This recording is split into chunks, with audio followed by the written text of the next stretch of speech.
नमस्कार दोस्तों, उम्मीद करता हूँ कि आप सभी स्वस्थ होंगे।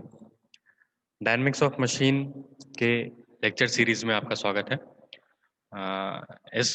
आज हम dynamic analysis of slider crank mechanism इसका पार्ट 2 डिस्कस करेंगे। ओके, पार्ट 1 में हमने क्या-क्या डिस्कस किया था? हमने देखा था कि 8 टाइप के पैरामीटर्स हैं जो हमको निकालने पड़ते हैं फॉर डायनामिक एनालिसिस।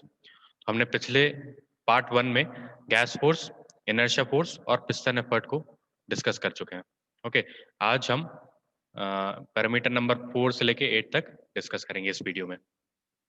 अगर आपने पिछला वीडियो नहीं देखा है, तो उसका लिंक डिस्क्रिप्शन बॉक्स में गिवन है और यहाँ पे आई बटन में भी आपको उसका लिंक मिल जाएगा। तो मैं रिकमेंड करूँगा कि पहले वो वीडियो देखें, उसके बाद यहाँ पे कंटिन्यू करें। ओके, तो हम आज की वीडियो को स्टार्ट करते हैं। हमने देखा था gas force, inertia force, piston force हम देख चुके थे।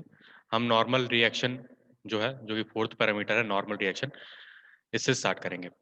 तो नॉर्मल रिएक्शन को एफएन से डिनोट करते हैं। इसको सिलेंडर वॉल थ्रस्ट भी बोला जाता है। अब नॉर्मल रिएक्शन होता कौन सा है वो देख लेते हैं हम। नॉर्मल रिएक्शन नॉर्मल मतलब कि परपेंडिकुलर भी होता है। ओके, तो और ये सिलेंडर वॉल थ्रस्ट बोल रहे हैं। तो सिलेंडर कैसा होगा? ये हमारा पिस्टन है।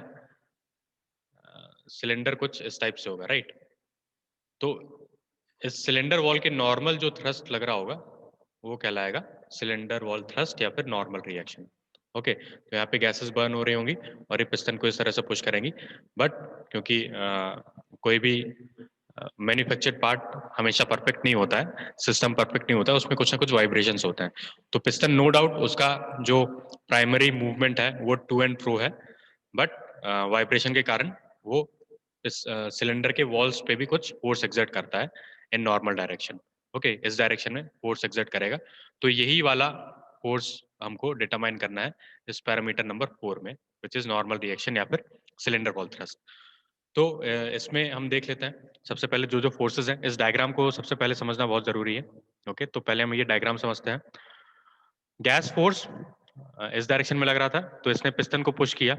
अब पिस्टन को जैसे पुश किया तो पिस्टन पिस्टन एफर्ट जो है वो इस डायरेक्शन में लग रहा होगा, जिस डायरेक्शन में पिस्टन मूव कर रहा है। ओके, तो पिस्टन डायरेक्शन इस डायरेक्शन में, पिस्टन एफर्ट इस डायरेक्शन में, एफपी, ये हमने पिछली क्लास में डिस्कस किया है। अब जो कनेक्टिंग रॉड के अलोंग जो थ्रस्ट लग रहा होगा उसको हम बोलेंगे कनेक्टिंग रॉड थ्रस्ट, और उसको डिनोट करते हैं हम एफसी से। ओके, और जो सिलेंडर वॉल थ्रस्ट है या फिर नॉर्मल रिएक्शन है, वो अभी हमने देखा कि इस डायरेक्शन में लग रहा है। तो ये एक वेक्टर डायग्राम बन के रेडी हो जाता है कि एफपी इस डायरेक्शन में है, एफसी इस डायरेक्शन में है और एफएन इस डायरेक्शन में है। ऑलराइट, तो इसकी हेल्प से हम ये नॉर्मल फोर्स निकालेंगे। ऑलराइट, तो वो नॉर्मल फोर्स निकालने का क्या मेथड है वो हम यहाँ पे देख लेते हैं। This normal reaction would be nothing but FP FN is equals to FP tan beta. ये एफपी हम हम इसके पहले डिटरमाइन कर चुके हैं, that is piston effort. Okay, तो ये हमको नोन है, राइट? ये हमको नोन है और ये एंगल बीटा, ये एंगल बीटा हमको नोन रहेगा। अगर ये हमको नोन नहीं है तो एंगल थीटा हमको नोन रहेगा। और थीटा और बीटा के बीच में क्या रिलेशन होता है ये हमने डिस्प्लेसमेंट ऑफ पिस्टन वाले वीडियो में काफी डिटेल में डिस्कस किया है। ओके, कि अगर हमको बीटा अननोन है और सिर्फ थीटा नोन है तो वो कैसे निकालेंगे। तो वो वीडियो मैं रिकमेंड करूंगा कि अगर डिटेल में देखना है तो वो वीडियो को आप देखें। उसका लिंक डिस्क्रिप्शन बॉक्स में और यहाँ आई बटन में भी मिल जाएगा। Okay, so f n is equals to f p tan beta, ये हम इस ट्राइंगल की हेल्प से देख सकते हैं। नाउ नेक्स्ट है कनेक्टिंग रॉड थ्रस्ट।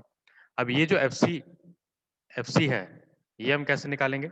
ये भी हम इस ट्राइंगल की हेल्प से निकाल सकते हैं, क्योंकि हमको एफ पी पता है और हमको ये बीटा पता है। तो कनेक्टिंग रॉड थ्रस्ट ये क्या हो जाएगा? It will be f c is equals to f p upon cos beta. Alright, तो आई होप ये समझ में आया होगा।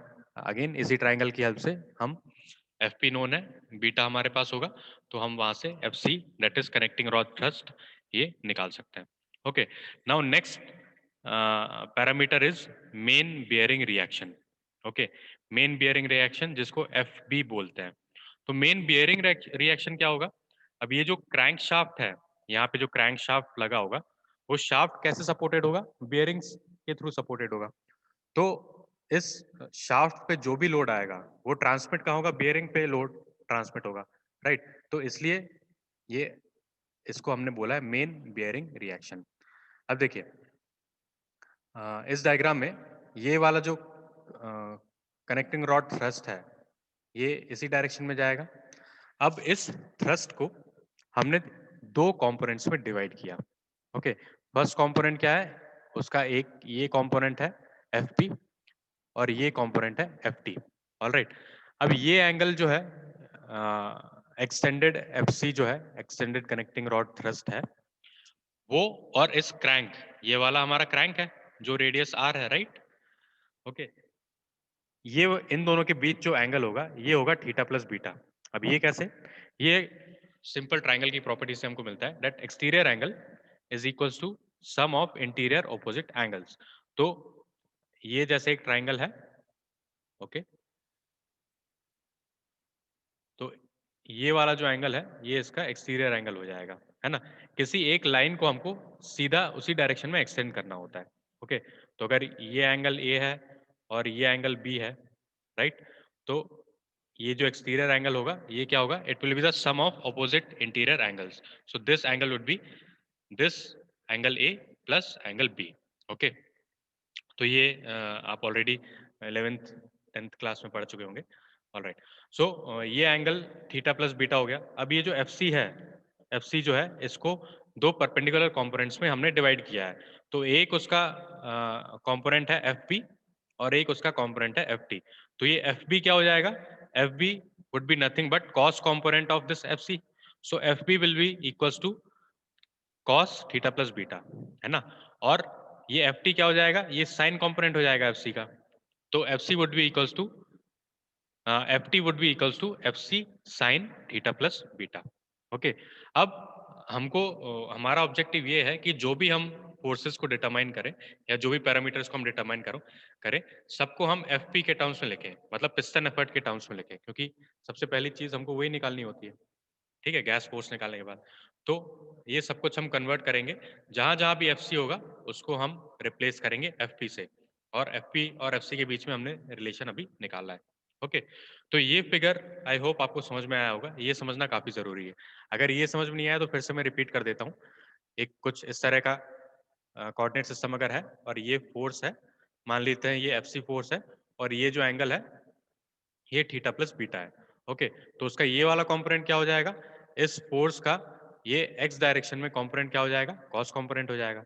और इस फोर्स का वाई डायरेक्शन में कंपोनेंट क्या होगा, साइन कंपोनेंट होगा, है ना। तो उसी तरह से ये यहाँ पे है जो एफ बी है, it is the cos component of this f c, और ये f t is the sine component of this f C.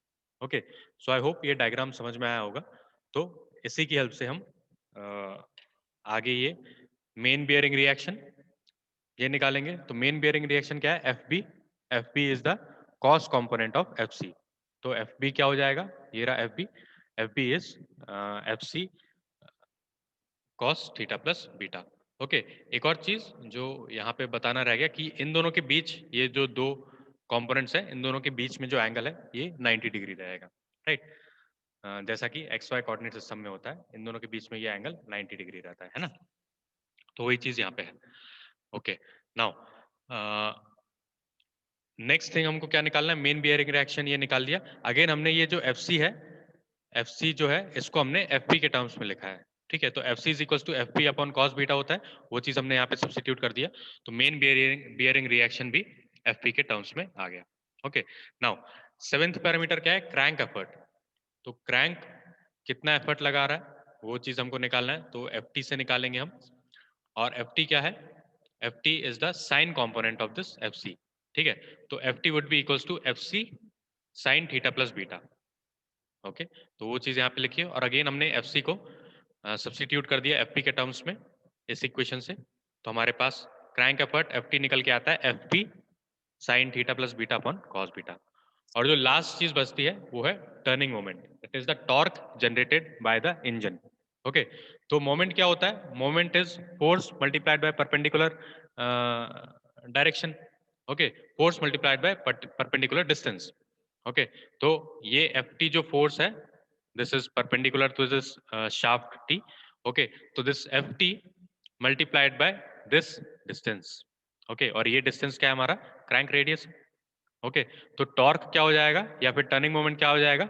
F T multiplied by R. Okay, so वही चीज यहाँ पे ये लिखा हुआ है that t is equals to ft into r, और हम ft की वैल्यू सब्स्टिट्यूट कर देंगे यहाँ से, तो आ जाएगा fp r into F P sign theta plus beta upon cos beta. Okay, तो अगर आपने ये डायग्राम अच्छे से समझ लिया है तो ये कुछ भी इक्वेशंस आपको रटना नहीं पड़ेगा, बस एक बार डायग्राम अपने दिमाग में अच्छे से उतार लीजिए और बाकी सभी इक्वेशंस को आप वहां से डिराइव कर सकते हैं। ओके, तो आई होप ये समझ में आया होगा। अगर समझ में आया है और वीडियो अच्छा लगा है तो प्लीज़ वीडियो को लाइक करें और चैनल को सपोर्ट करें। तो इसके this was the part 2 of dynamic analysis, और अगर आपने फर्स्ट पार्ट नहीं देखा है तो मैं रिकमेंड करूंगा कि सबसे पहले उसको जाके देखिए, उसके बाद ये वीडियो देखिएगा तो ज़्यादा बेहतर चीज़ें समझ में आएंगी। ओके, तो thank you everyone for watching with this video. Thank you.